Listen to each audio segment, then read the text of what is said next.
How long were you on the run? 6 years. 2007, everything happened. I caught 2 cases, one in 07, one in 08.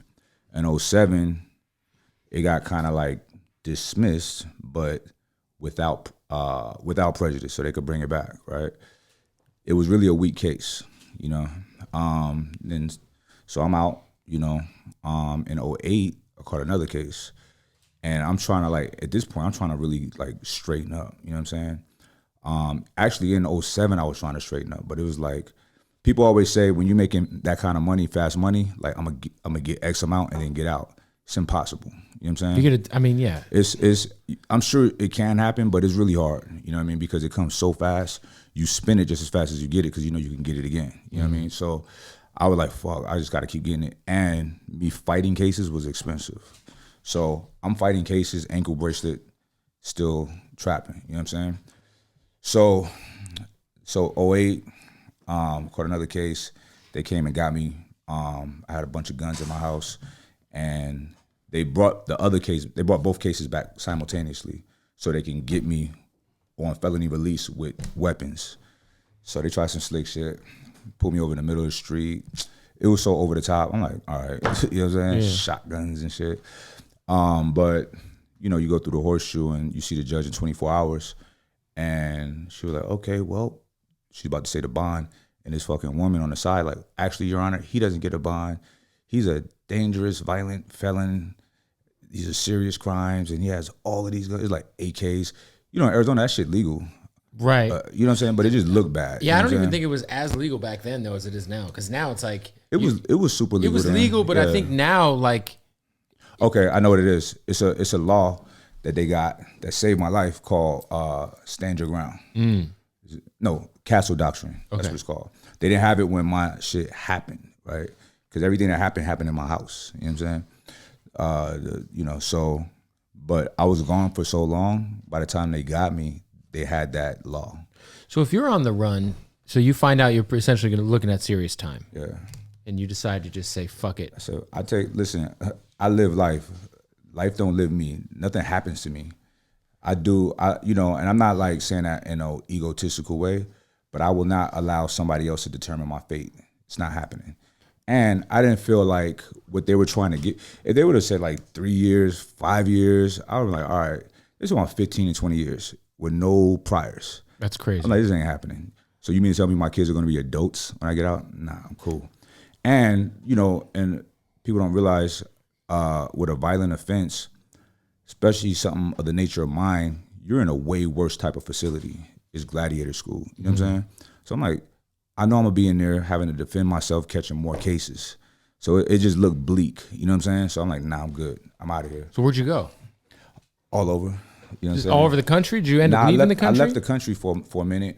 And then like me, you know, I stayed in communication with my children, and I was like, what the fuck am I doing? Like I went on a run so they won't separate me from my kids. But you're separating yourself from your kids. I'm separated from my kids.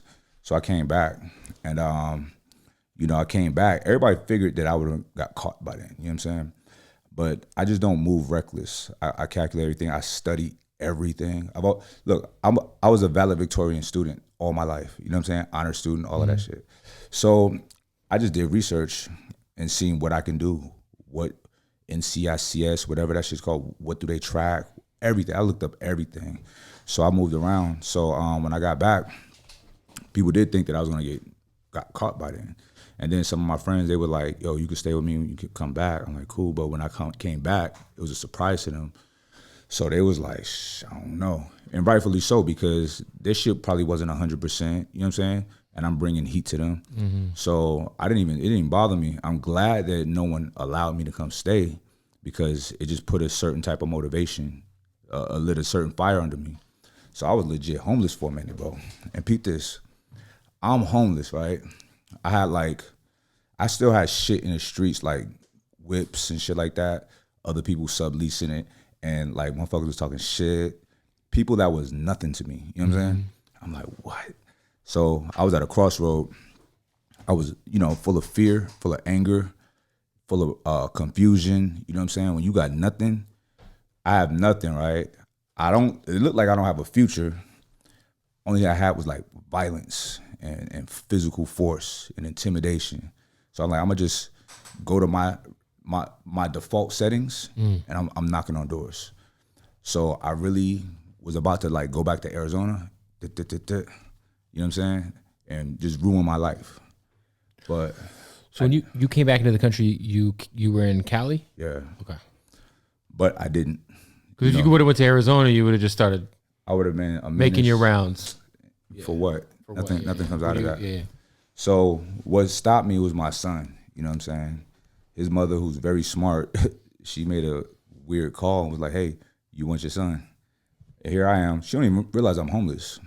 Nobody knew that shit, right? I'm like, yeah. I didn't know how I was gonna take him or whatever, but I figured that shit out. So that saved my life. You know what I mean? And it was one day, I started getting my shit together.